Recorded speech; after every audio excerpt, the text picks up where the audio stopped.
On July 3, 1886, a German immigrant named Ottmar Mergenthaler wheeled a machine into the composing room of the New York Tribune, sat down, and in a single afternoon made 400 years of skilled handwork obsolete. The men who set type by hand, letter by letter, did not drift away. They were replaced. On a date you could circle on a calendar. Most of us tell ourselves a softer story than that. We say these old crafts simply faded, that they slipped away gently, the way a fashion goes out of style, because people stopped caring and moved on to something newer. It is a soothing story. It is also wrong. The real shape of it is that machine standing in the doorway of the Tribune, and what happened there happened again and again and again. For most of American history, almost everything you touched carried a maker's mark. Sometimes it was a real stamp pressed into the metal. Sometimes it was just the recognizable hand of the man or woman down the road who made the thing. Either way, you knew who made it. Hold on to that idea, because it is going to matter more and more as we go. Number 7 was a craft that quietly poisoned the people who practiced it, and almost no one connected the dots until it was too late. Number 3 employed thousands of strong men out in the open air, and it was wiped out by an appliance that now hums quietly in your kitchen. And number 1 ended a skill that was 2,000 years old, finished off by a single machine in the year 1903. These are not crafts that faded. These are crafts that were ended. Let me show you 25 of them, counting down. We start at number 25. Number 25, the broom maker. Picture a man at a winding bench, a bundle of broom corn clamped under tension, his foot working a treadle while his hands twist wire tight around the stalks, lashing them into a flat, wide face. Before the shakers at Watervliet flattened the broom in the 1790s, brooms were round, clumsy bundles of twigs. The flat broom was a genuine American invention, and for a century nearly every broom in the country was wound by hand. You can still buy a hand-tied broom today, but you will pay a craftsman's price for it, and most people never have. The broom winding machine arrived, then the plastic bristle arrived, and the man at the bench simply had nothing left to wind. If you are the kind of person who still turns a thing over to look for the mark of the hand that made it, I hope you will subscribe and stay with us, because that is exactly the kind of memory this channel exists to keep. Number 24, the basket maker. He would find a young white oak, straight-grained, and split it down with the grain into long, pale ribbons, pulling each strip thinner by feel until it bent without breaking. No nails, no glue, just tension and weave. In the Appalachians and among the Cherokee, a good split oak basket was a tool you trusted with eggs, with corn, with a child. The skill survives now mostly at craft fairs and heritage festivals, sold as art to people who will never carry water in it. What killed the daily trade was simple. A factory could stamp out a tin pail or a wire basket for pennies, and that always won. The tree still stands. Almost no one knows how to read it anymore. Number 23, the country potter. He dug his clay from a local bank, wedged it by hand, threw it wet and spinning on a kick wheel, and fired it in a wood kiln until the salt he threw into the flames vaporized and glazed every crock with a pebbled gray skin. Every farm needed his work. Crocks for kraut, jugs for cider, butter churns, milk pans. Then in 1858, a man named John Mason patented a glass jar with a threaded zinc lid, and the cheap, clean, factory-made mason jar walked straight into the kitchen the potter's crocks had owned. Add enamelware and factory china, and the wheel went quiet. Those crocks survive as antiques now, prized for the very hand-thrown wobble that once marked them as ordinary. Number 22, the soap maker. This was women's work, and it was brutal. You saved wood ash all winter, leached water through it to make lye strong enough to float an egg, then cooked that lye with rendered tallow over an open fire, stirring a caustic, fuming pot that could blind you if it splashed. One long day made soap for a year. Then the factories came. Procter & Gamble, founded in Cincinnati in 1837, learned to mill soap by the ton, and when they floated a pure white bar called ivory in 1879, the home soap kettle began going cold all across America. Why stir lye over a fire when a clean wrapped bar cost a few cents? The skill did not die because it was bad. It died because it was hard, and hard lost. Number 21, the chandler, the candle maker. Before electricity, light was something you made with your hands. You tied cotton wicks to wooden rods called brooches, then dipped them again and again into a vat of melted tallow, building each candle up layer by patient layer, letting it cool between every dip. The wealthy burned clean beeswax. Frugal New England women boiled bayberries for a fragrant green wax, the first scented candle made in America, and it took bushels of berries for a single candle. In the countryside, the chandler walked house to house with his molds. Then came paraffin, then gas, and in 1879, Thomas Edison's incandescent bulb. Light stopped being something you dipped by hand and became something you switched on. The brooches went up into the attic. That is the first turn. From here, it stops being quiet chores by the fire and starts being whole trades wiped out at once. The next one took a woman's entire winter and handed it to a machine that never slept. Number 20, home dairying. Before dawn, in a cold buttery, a farm wife worked a wooden dash churn up and down for the better part of an hour until the cream broke and the butter came. She washed it, worked the water out, salted it, and stamped it with a carved wooden mold, her own small maker's mark pressed into the pat, so the market knew whose hand had made it. Then the centralized creamery arrived, and the cream separator, perfected by Gustave de Laval in 1878, spun cream from milk in seconds. The farm sent its milk away in cans and bought its butter back in blocks. The churn became a porch decoration. The stamped pat, that proud little signature in butter, disappeared entirely. Number 19, the spinster. The word originally just meant a woman who spun, because nearly every woman did. She fed wool or flax onto a turning wheel, drawing the fiber out with one hand while the spindle twisted it into thread, hour after hour, all winter long. It was endless. In one 9-month stretch, the home spinners of Rhode Island turned out about 34,000 yards of cloth. Then Samuel Slater built his water-powered spinning mill at Pawtucket in 1790, and the arithmetic turned merciless.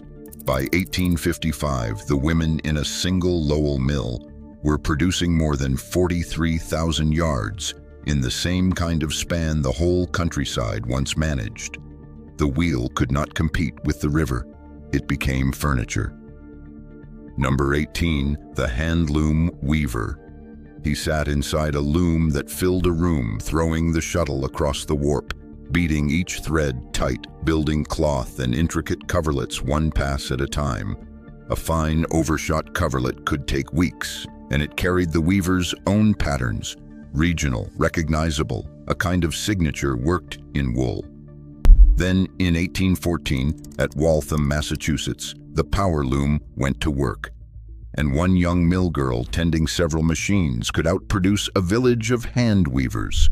The coverlets people treasure today, folded away in cedar chests, are the survivors of a trade that the river-powered loom simply drowned. Number 17, the dyer and the herb woman. She knew which roots and barks and berries gave up their color in a simmering pot. Madder for red, indigo for blue, black walnut hulls for brown, pokeberry for a fugitive pink. That same deep knowledge of plants filled the still room. the small room where a household kept its medicines with tinctures and salves for every fever and wound. Then, in 1856, a young chemist named William Perkin, trying to make a malaria drug, accidentally made a brilliant purple dye out of coal tar. Synthetic color flooded the market, cheap and uniform, and the patent medicine bottle pushed the herbal cabinet aside. The dye pot and the still room held centuries of knowledge. Most of it was never written down, and it went into the ground with the women who carried it. Number 16, home linen making. To turn a field of flax into a single shirt took a full year and a dozen brutal steps. You pulled the flax, rotted it in water to loosen the fiber, then broke it, scutched it, scraping the woody stalk away from the good fiber, and dragged it through beds of iron teeth to comb it into something spinnable. Only then could you spin it, weave it, and bleach it out on the grass. A linen shirt represented months of a family's labor. When the cotton mills made cloth so cheap that a shirt cost a day's pay instead of a year's work, no one had a reason to grow flax for the house anymore. The fields went to other crops. The flax brake rotted in the corner of the barn. Number 15, the comb and button maker. He took cattle horn, heated it until it went soft and translucent, pressed it flat, and sawed it into fine-toothed combs. Buttons he turned from bone, from shell, from that same pressed horn, each one finished by hand. Then, in 1869, an American named John Wesley Hyatt mixed nitrocellulose and camphor and made celluloid, the first commercial plastic. Suddenly, combs and buttons could be molded by the thousand, identical, in any color you liked. The horn worker, who had spent years learning to read the grain of a material that was once alive, was undercut overnight by a substance poured from a vat. Plastic did not just replace the product, it erased the craft. Second turn. From here, we leave the house and walk into the workshop where the machines hit hardest, because here a single invention could empty a whole street of shops in just a few years. Number 14, the tinsmith and the tinker who carried the trade on his back. With shears and a soldering iron, he cut and folded sheets of tin-plated iron into lanterns, cups, coffee pots, and candle molds, seaming them watertight by hand.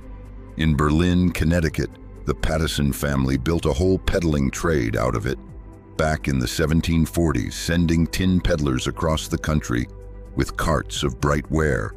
Then the factories learned to stamp a cup in one stroke of a press, and later enamelware, aluminum and plastic finished the job. The tinker's knock at the door, once a small event in a quiet week, simply stopped coming. Number 13, the cooper, the barrel maker. This was geometry done by eye and muscle. He shaped each stave with a curved blade, raised them all in a ring, then drove iron hoops down with a hammer until 30 separate pieces of wood pulled together into a vessel that held water, whiskey, or gunpowder with no glue and no nails at all. Everything moved in barrels once: flour, saltfish, nails, cider. At Colonial Williamsburg, you can still watch a cooper work kept alive as living history precisely because the daily trade is gone. The machine-made barrel came first, then the steel drum, then the cardboard box. The tight cooper's craft, one of the oldest and most respected of all, became a museum demonstration. Number 12, the paper maker. He stood at a vat of pulped linen rags and dipped a wire mold and decal, the framed screen that shapes the sheet, lifting out a thin, even film of fiber, shaking it just so to lock the threads together, then pressing and hanging each sheet to dry. Every sheet of paper was made one at a time by hand from worn-out cloth. Then the Ford-Drinier machine, patented in the early 1800s, poured pulp onto an endless moving wire and produced paper in a continuous ribbon, miles of it. And the switch to cheap wood pulp made it cheaper still. The vatman's skill, his feel for a perfect sheet, became a curiosity. We drown in paper now. Almost none of it was touched by a human hand before it reached us. Number 11, the nailer. In a forge, often a farmer or his children, through the slow winter months, heated a rod of iron, hammered a point, cut it off, and headed each nail one at a time over an anvil. Nails were so valuable and so laborious that people were known to burn down an abandoned building just to sift the precious nails out of the ashes. Then, in the 1790s, machines that could cut nails straight from a sheet of iron arrived, and later the wire nail made them cheaper than dirt. A thing that had been counted and hoarded became a thing you bought by the pound and spilled on the floor without a thought. The hand-forged nail, each one a little different from the last, vanished into uniform boxes. Number 10, the pewterer. And here that idea of the maker's mark comes back with full force. He cast plates, tankards, and spoons in bronze molds, then turned and burnished them on a lathe until the soft gray metal shone almost like silver, and he stamped each piece with his touch mark, a small personal emblem, his name or his sign, pressed into the metal so anyone could see whose hands had made it. That touch mark is exactly how museums identify and date American pewter today. Then came Britannia ware, and then electroplated silver from firms like Rogers Brothers in the 1840s, shiny and cheap and machine-made. The pewterer's touch mark, that proud little signature, was replaced by a factory's stamp, not the mark of a man, the mark of a company. Number 9, the harness maker. In a shop that smelled of leather and neat's foot oil, with oil rubbed into leather to keep it supple, he cut, stitched, and riveted the harness, colors, and saddles that put a whole town's horsepower to work. Every strap was fitted to a particular animal and a particular job. Every community had one, because every community ran on horses. Then the automobile arrived, and within about 2 decades, the horse simply left American daily life, and the harness maker's entire reason to exist left right along with it. He did not lose a competition. His whole world was quietly retired out from under him. Third turn, and this is where it stops being merely clever and starts being dangerous, and where the machines begin putting whole towns out of work in a single decade. One of the next crafts literally poisoned the men who practiced it, and that is not a figure of speech. Number 8, the wheelwright. Building a wooden wheel that could carry a loaded wagon over rutted roads for years was one of the most demanding jobs in any town. He shaped the hub, set the spokes so the wheel dished slightly inward for strength, fitted the curved felloes, the wooden sections of the rim, around the outside, then shrank a red-hot iron tire onto the whole thing so it cooled and clamped every joint tight in a hiss of steam. The trade went into steep decline in the 1920s and was very nearly extinct by the year 2000. The reason is sitting in your driveway. The automobile did not need a wooden wheel, and so it did not need the wheelwright, and one of the proudest skills in America became a footnote. Number 7, the hatter, and this is the one that turned dangerous. To make a fine felt hat, the hatter brushed animal furs with a solution of mercury, a process called carroting, because it turned the fur orange and made the fibers mat together into dense felt. Day after day, in hot, closed workrooms, he breathed the mercury fumes. It attacked the nervous system. The hatters of Danbury, Connecticut, the hat-making capital of America, developed tremors, slurred speech, and confusion so common that it earned a name, the Danbury Shakes. That is where the phrase "mad as a hatter" comes from. It was an occupational poisoning hiding in plain sight. Factory machinery and changing fashion eventually ended the hand trade, and only then did anyone seriously reckon with what it had been doing to the men who made our hats. Number 6, the gunsmith, the maker of the American long rifle. In a one-man shop, he forged and bored the barrel, carved the curly maple stock, filed the lock, and fitted it all into a slender, deadly, accurate rifle, the kind that gave frontier marksmanship its legend. And he signed it. He engraved or stamped his name into the barrel, his maker's mark, because a rifle was a life-and-death tool and a man stood behind his work. Then came the armory system and interchangeable parts at national arsenals like Springfield, where a gun was assembled from identical machine-made components by workers who never built a whole weapon in their lives. The signed rifle gave way to the serial number. The man behind the work became a part number in a factory ledger. Number 5, the village blacksmith. He was the maker who made the maker's tools. At his forge and anvil, he hammered out hinges, hooks, plows, axes, horseshoes, and the iron parts of nearly every other trade in town. Sparks flying, the ring of his hammer the heartbeat of the community. Longfellow wrote his famous poem about the village smithy in 1840, and even then it carried a note of nostalgia, a sense that this was a world already beginning to pass. Factory hardware took the small work first. Mass-stamped hinges, nails, and tools replaced local goods, and then the automobile took the horse, and the smith's central place in town life was gone. A few became machinists or mechanics. Most simply let the fire go out. Number 4, the compositor, the man who set type by hand. He stood at a case of metal letters and, reading his copy, plucked each tiny piece of type and set it into a line, upside down and backward, building a page one character at a time, then breaking it all back down by hand once the print run was finished. It was the skilled craft at the very heart of every newspaper and book for 400 years. Then, on July 3, 1886, the linotype began work at the New York Tribune, and a single operator at its keyboard could do the work of about 6 hand compositors. The skill that had carried words to the world since Gutenberg was suddenly 6 times too slow.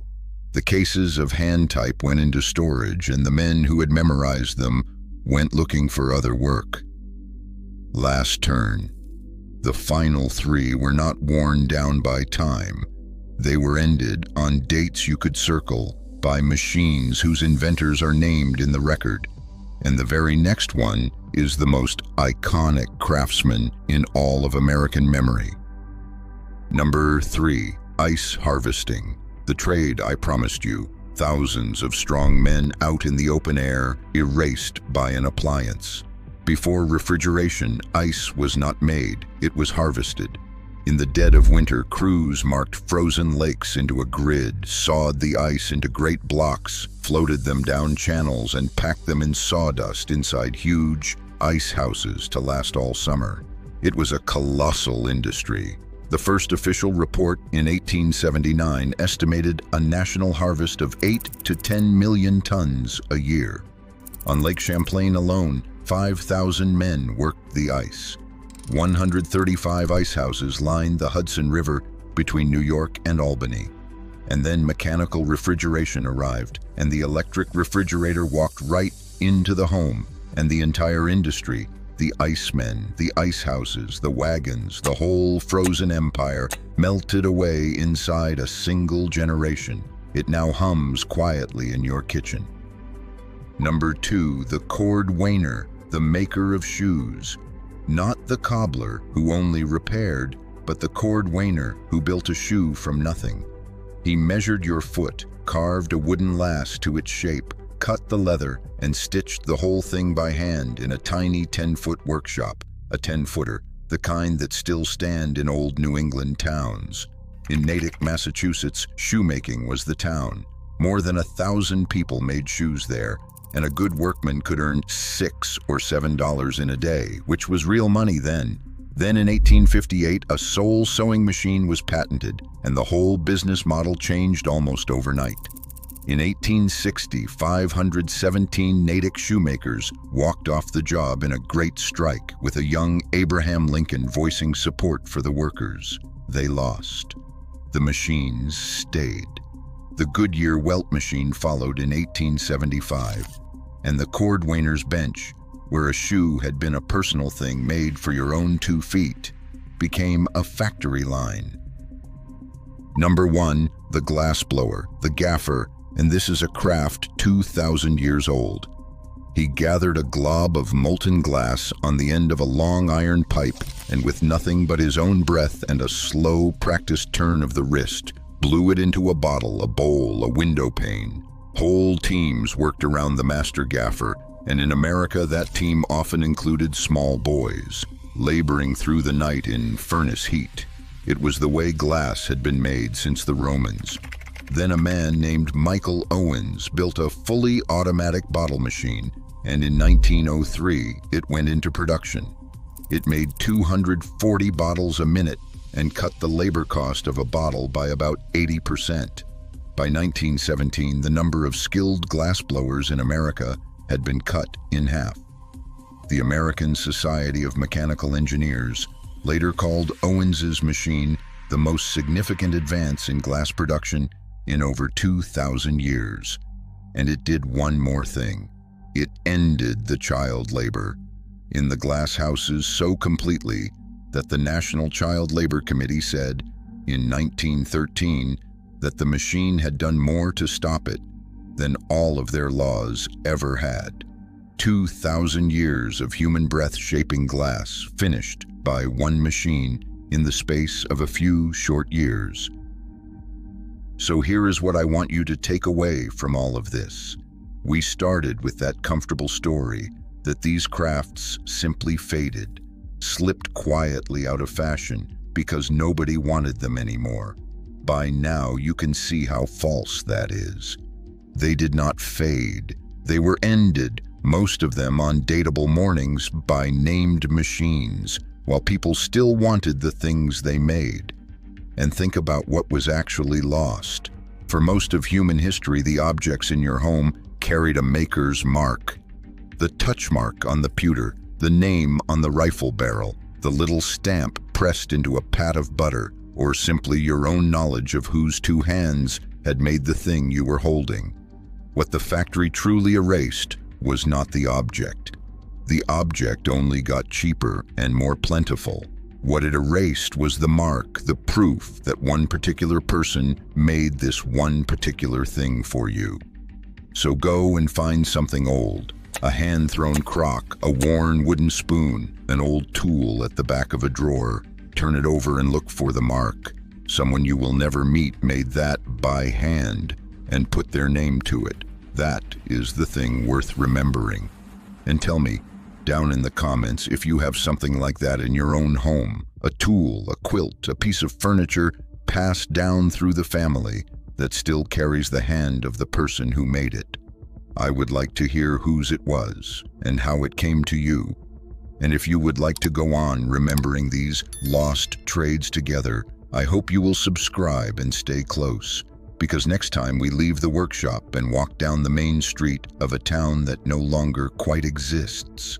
The forgotten trades of the corner store and the country road, the apothecary mixing his own remedies, the livery man and his horses, the miller at his wheel, the shopkeepers your grandparents once knew by name. The maker's mark was never only on the things in the home, it was on the whole town. I will see you there, because this knowledge did not die. It only went quiet. It is time to start listening again.